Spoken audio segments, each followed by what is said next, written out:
चलिए मेरे प्यारे बच्चों, इसके पहले हम लोगों ने चार्ज जाना था, चार्ज की प्रॉपर्टी जानी थी, है ना। और अब हम चल रहे हैं बात करने आज चार्ज डेंसिटी की। तो देखिए चार्ज डेंसिटी क्या होती है, ज़रा इसको समझते हैं। चार्ज डेंसिटी क्या होती है ज़रा इसको समझते हैं, और कितने तरह की हम लोग बात करेंगे वो भी समझेंगे, क्योंकि इस पर क्वेश्चन आते हैं। चार्ज डेंसिटी, तो चार्ज डेंसिटी में हम लोग 3 बातें करेंगे, है ना। पहली जो बात हम करेंगे वो बात करेंगे linear charge density, linear charge density. दूसरा जो हम लोग बात करेंगे वो होगा हमारा सरफेस चार्ज डेंसिटी। और जो तीसरा होगा वो हमारा है volume charge density, volume charge density. Okay. जो लीनियर चार्ज डेंसिटी है इसको हम लोग लैम्डा से रिप्रेजेंट करते हैं, जो सरफेस चार्ज डेंसिटी है उसको हम लोग सिग्मा से करते हैं, और जो वॉल्यूम चार्ज डेंसिटी है उसको हम लोग रो से करते हैं। इसकी जो यूनिट होती है, यूनिट ये देख लें, यूनिट जो होती है यहाँ पर होती है कूलम पर मीटर। इसकी जो यूनिट होती है वो होती है कूलम पर मीटर स्क्वायर, और इसकी जो यूनिट होती है वो होती है कूलम पर मीटर क्यूब। ज़रा इसको 1 बाय 1 और भी समझने की कोशिश करते हैं, ओके, कि क्या है। तो सबसे पहले हेडिंग डालते हैं लीनियर चार्ज डेंसिटी। तो मेरे ख्याल से ये आप लोगों ने लिख लिया होगा। अब हम बात करते हैं लीनियर चार्ज डेंसिटी की। ओके, चलिए तो पहली हेडिंग है लीनियर चार्ज डेंसिटी। ज़रा इसको समझते हैं, लीनियर चार्ज डेंसिटी को समझते हैं मेरे प्यारे बच्चों। ये क्या होता है, इसको हमने कहा था, अभी बताया था, इसको हम लोग लैम्डा से रिप्रेजेंट करते हैं। ये होता है चार्ज पर यूनिट लेंथ, है ना। तो चार्ज को हम लोग मेजर करते हैं कूलम में, और लेंथ को मेजर करते हैं किसमें, मीटर में। तो ये आया हमारा कूलम पर मीटर। यानी चार्ज का जो डिस्ट्रीब्यूशन होता है वो क्या होता है, पर यूनिट लेंथ पे होता है। जैसे मैं अगर किसी रॉड की बात करूं तो इस रॉड पे अगर मैं चार्ज क्यू देता हूं तो ये हमारा प्लस क्यू चार्ज आ गया इस पर। और अगर इसकी लेंथ एल है, इसकी लेंथ एल है, तो हम बोलेंगे यहाँ पे लेमडा की वैल्यू कितनी हुई, ये plus Q charge, charge per unit length यानी एल। अगर मैं कहता हूँ कोई रॉड है और उस रॉड को हमने ऐसे बना दिया सेमी सर्कल में, और इस पे चार्ज दिया गया प्लस क्यू, तो प्लस क्यू चार्ज तो ऐसे डिस्ट्रीब्यूट हो जाएगा, राइट, ये प्लस क्यू चार्ज। और इसका रेडियस सपोज करिए आर है, और इसकी जो लेंथ है वो हमें निकालनी पड़ेगी। तो lambda is equal to charge per unit length होता है। लेंथ निकालने के लिए हम लोग क्या करें, लेंथ के लिए अगर मुझे लेंथ निकालनी है तो हम लिखेंगे टोटल होता है 2 पाई आर, उसका आधा कर दें तो कितना आएगा, पाई आर। तो लेमडा की वैल्यू कितनी आएगी, चार्ज प्लस क्यू बाई कितना, पाई आर। ये हमारी चार्ज पर यूनिट लेंथ आ जाएगी, यानी लीनियर चार्ज डेंसिटी आ जाएगी।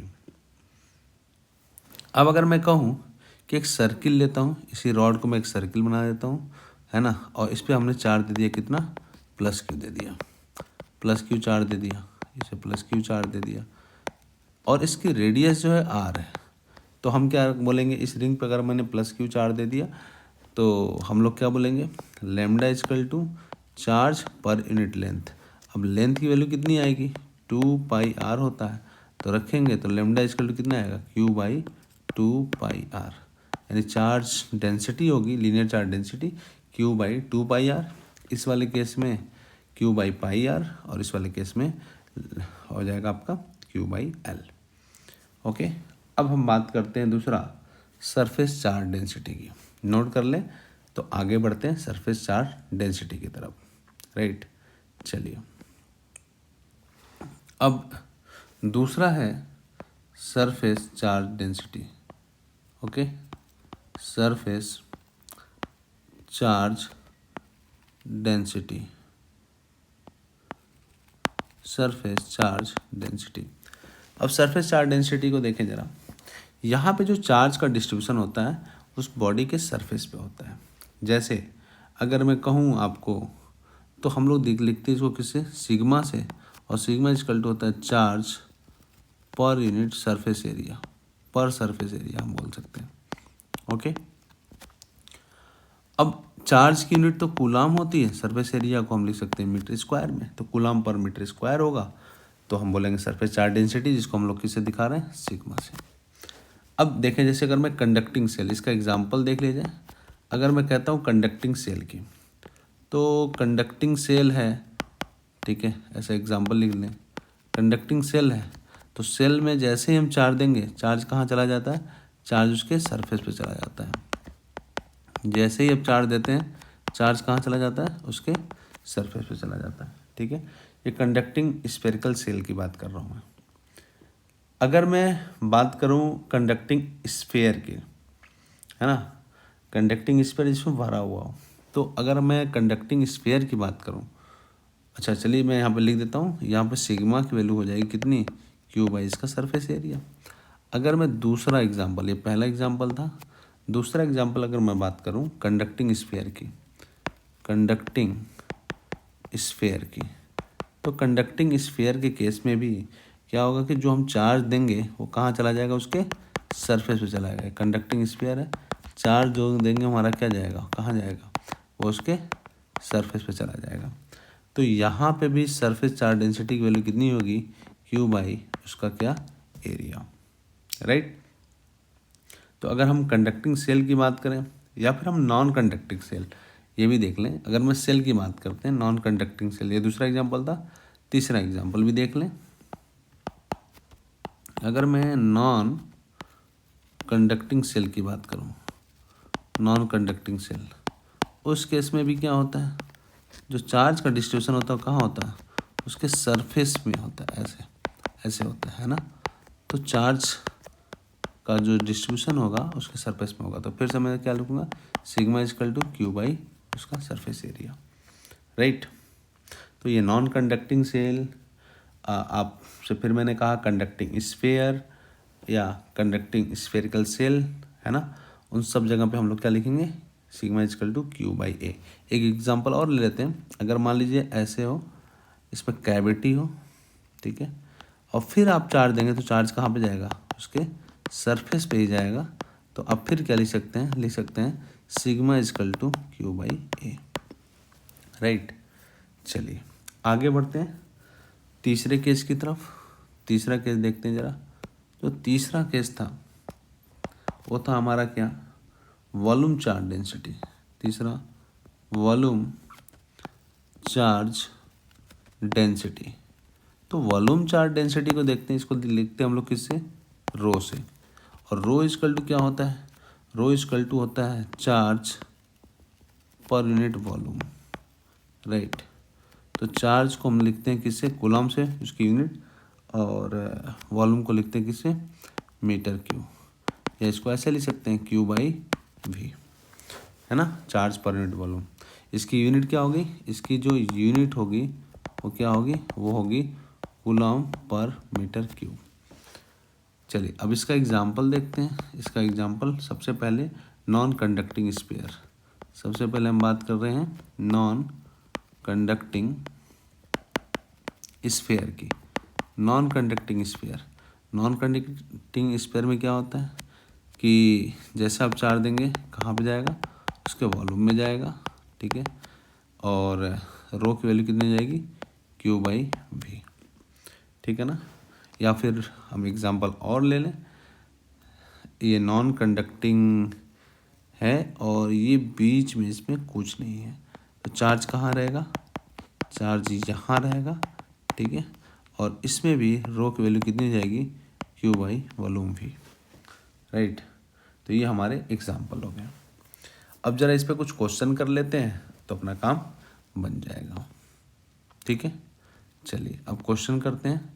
अगर आपने नोट कर लिया हो तो क्वेश्चन देखते हैं। क्वेश्चन ये है कि कह रहा है find the charge Q on the rod if lambda equal to दे रखा हो lambda not X by L. कह रहा है कि रॉड है, ठीक है, इस पर चार्ज क्यू दिया गया है उसी की वैल्यू अपने को बतानी है, क्यू की बदली बतानी है। Find charge Q, find charge Q, इसी की वैल्यू बतानी है, जबकि लेमडा इक्वल टू दे रखा है lambda not X by L. तो लेमडा से क्या पता चल रहा है, ये क्या हमारा, ये लीनियर चार्ज डेंसिटी है।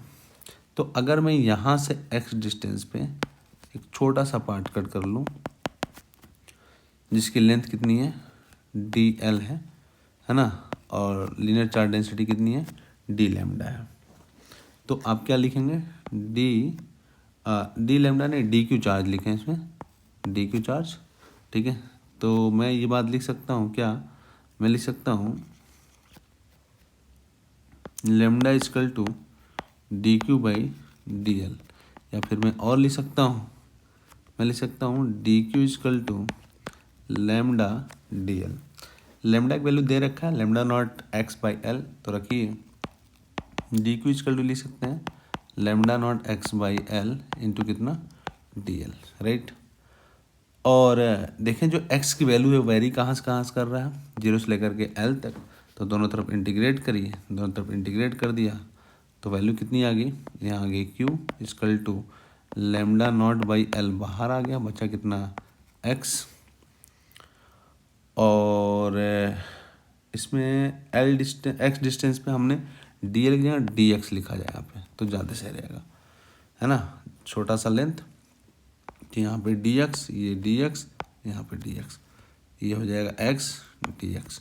तो q की वैल्यू आ जाएगी कितनी, 0 से लेकर कहाँ तक, l तक, तो लेमडा नॉट बाई l, और यहाँ पे इंटीग्रेट करेंगे तो वैल्यू आएगी कितनी, एक्स स्क्वायर बाई कितना 2, और 0 से लेकर कहाँ तक, l तक। तो वैल्यू कितनी आ गई q की वैल्यू आ गई लेमडा नॉट बाई l, और यहाँ पर रखोगे तो l स्क्वायर बाई 2, यही आएगा, इससे एक कट गया, कितना आया लेमडा नॉट l बाई 2, ये हमारा आ गया चार्ज की वैल्यू, ये इतना कूलम, ये आंसर आ गया। ऐसे ही क्वेश्चन होते हैं बच्चे, आप चाहें तो और भी इस तरह क्वेश्चन पूछे गए हैं जेईई मेंस में, उसको आप कर सकते हैं। जैसे एक क्वेश्चन और ले लीजिए, if lambda equal to lambda not X square दे रखा था और क्यू की वैल्यू पूछ रहा था, तो फिर से वही कहानी, एक रॉड है, रॉड की लेंथ एल, चार्ज क्यू है, यहाँ से एक्स डिस्टेंस पे एक छोटा सा पार्ट कट करा जिसको हम डी एक्स बोले, इस पर चार्ज डी क्यू है, तो हम बोल सकते हैं D Q equal to lambda D X, है ना, कैसे लिखा, ये ऐसे लिखा lambda equal to D Q by D X, right. तो D Q equal to lambda की वैल्यू दे रखा है lambda not X square into D X, दोनों तरफ इंटीग्रेट करिए, यहाँ वैल्यू आ गई क्यू, और लेमडा नॉट बाहर करिए एक्स स्क्वायर डी एक्स, और कहाँ से कहाँ तक, 0 से लेकर के l तक, या फिर और क्या लिख सकते हैं आप, क्यू इक्वल टू लिख सकते हैं लेमडा नॉट एक्स स्क्वायर को क्या करें, इंटीग्रेट करें, तो एक्स क्यू बाई 3, 0 से लेकर कहाँ तक, l तक, तो क्यू की वैल्यू कितनी आ गई lambda naught L Q by कितना 3, ये आपका आंसर आ गया, राइट। तो इस तरह के क्वेश्चन पूछे जाते हैं, ये होमवर्क है, नोट कर लें, होमवर्क में है lambda equal to lambda naught 1 plus X दिया हो तो आपको क्यू बताना, चार्ज की वैल्यू, और पहला क्वेश्चन। दूसरा क्वेश्चन है लेमडा इक्वल टू दिया हो लेमडा नॉट एक्स स्क्वायर, तो अब बताइए क्यू की वैल्यू क्या होगी, राइट। ये होमवर्क है, इसको करिएगा। और एक क्वेश्चन और दे देता हूँ, ये होमवर्क है, घर पे करिएगा, find Q if lambda equal to lambda naught cos theta, ठीक है, एंड रेडियस दे रखा हो कितना, आर। तो आपको बताना है कि क्यू की वैल्यू क्या होगी, राइट। तो इस तरह क्वेश्चन आपको मिल जाते हैं, इस तरह क्वेश्चन आप एग्जाम में पूछे गए हैं, एक बार उसको देखें फिर आगे बढ़ते हैं। ओके बच्चों, थैंक यू सो मच।